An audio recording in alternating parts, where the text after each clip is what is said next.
So now let's move on to look at the issue of time.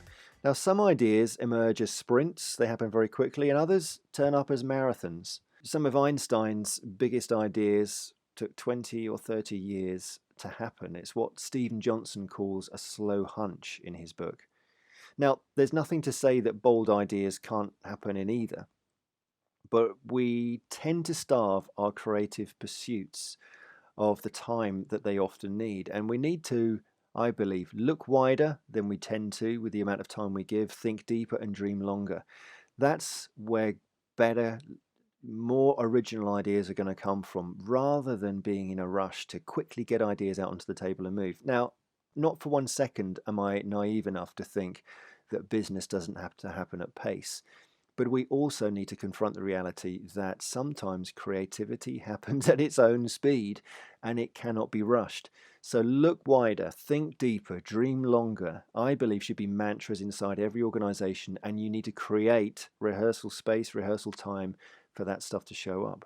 So the first idea is unlikely to be the best. Ideas usually improve over time and through iteration, so don't limit yourself to one brainstorm, one creative session.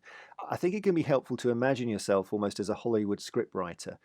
The first draft looks nothing like the final version. It gets much better through a process of iteration and diverse input over time. That's the way Hollywood works.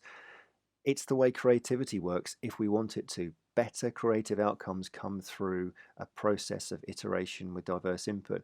So with that in mind, I'd like you to think about a slightly different way of reframing how you run creative sessions. And instead of running a 1 hour or even a 1 day creative session, think about a 5 day brainstorm. Now, what do I mean by that? Here's what typically tends to happen when we spread the creative journey across a slightly longer time frame. It's a journey of incremental evolution. Let's say we start on Monday. Day one, we have a brainstorm, we prioritize some ideas, and we walk away with one. But we allow ourselves the opportunity for that idea to grow into something better.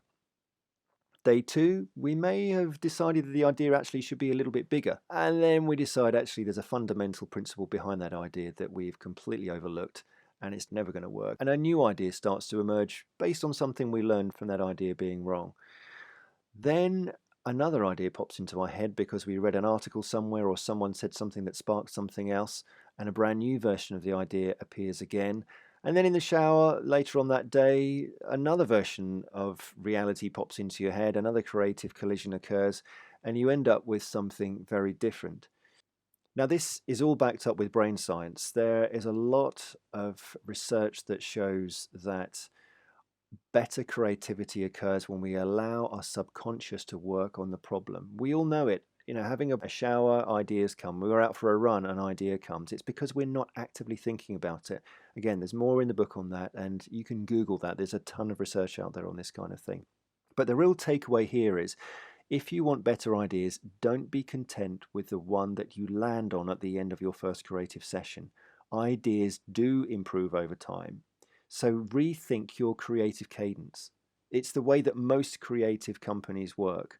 And I believe that every organization needs to slow down and think about a different speed for creativity to show up, particularly if you're looking for breakthrough ideas. Maybe not so much for incremental ideas. You just need a quick fix for something. The answer isn't going to need a lot of ingenuity necessarily, but think about sprints and marathons.